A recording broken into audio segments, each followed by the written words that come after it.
Enggak. Assalamualaikum warahmatullahi wabarakatuh. Kami dari kelompok 3 ingin menjelaskan tentang pengaruh volume air pertumbuhan terhadap kacang kedelai dengan media tanah.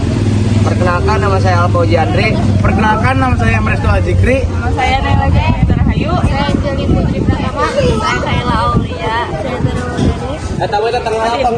Tujuan penelitiannya yaitu untuk mengetahui perbedaan pemberian volume air terhadap pertumbuhan kacang kedelai dengan media tanah. Manfaat dari penelitian yang kami lakukan, yang pertama, untuk mengetahui pengaruh volume air terhadap pertumbuhan dan perkembangan kacang kedelai pada media tanah. Yang kedua, untuk mengetahui jumlah air yang mengefektifkan pertumbuhan dan perkembangan kacang kedelai pada media tanah. Dan yang terakhir, untuk mengetahui apakah menambah volume air dapat mempercepat pertumbuhan kacang kedelai. Yang ketiga, ada rumusan masalah. Yang pertama, apakah perbedaan pemberian volume air berpengaruh terhadap pertumbuhan kacang kedelai pada media tanah? Yang kedua, apakah menambah volume air dapat mempercepat pertumbuhan kacang kedelai pada media tanah? Dan yang terakhir, berapakah jumlah air yang mengefektifkan untuk pertumbuhan kacang kedelai pada media tanah? Selanjutnya ada dasar teori. Pertumbuhan. Pertumbuhan adalah peristiwa biologis yang terjadi pada seluruh makhluk hidup berupa penambahan ukuran volume, tinggi, dan massa yang bersifat irreversibel. Pertumbuhan bisa diukur secara kuantitatif dalam satuan ukuran panjang dan berat. Sedangkan perkembangan adalah proses menuju tercapainya kedewasaan. Perkembangan tidak dapat diukur secara kuantitatif, tetapi bisa dinyatakan secara kualitatif. Proses pertumbuhan dan perkembangan pada tumbuhan ada 3 proses. Yang pertama, perkecambahan. Perkecambahan adalah proses berakhirnya masa domar si biji.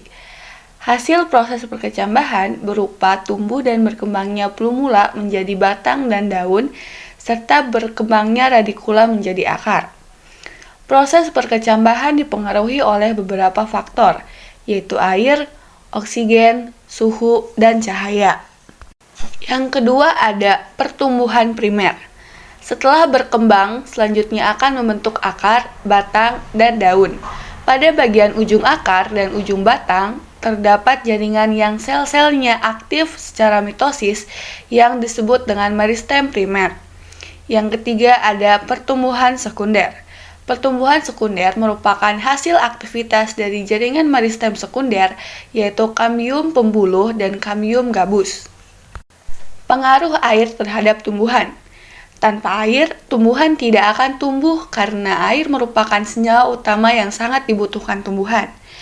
Air berfungsi antara lain untuk fotosintesis, mengaktifkan enzim, menjaga kelembapan, dan membantu perkecambahan biji. Tanpa air, reaksi kimia dalam sel tidak dapat berlangsung hingga menyebabkan tumbuhan mati.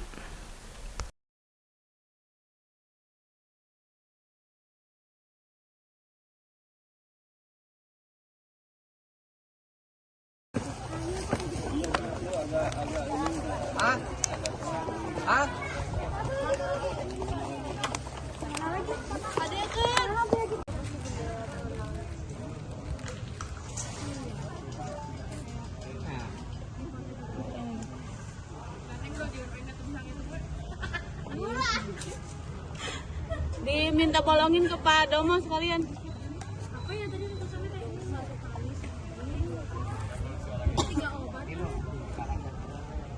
Ini yang berapa ini? Ini.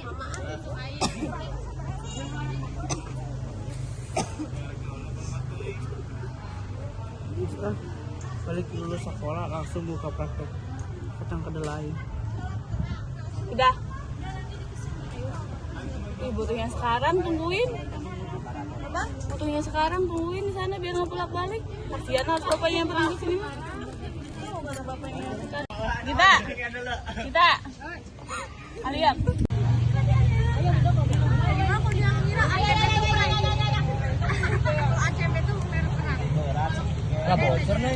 Ya kan dibolongin. Oh, ini. Budak. Kurang dalam juga tuh kacang-kacangannya jadi katutupan.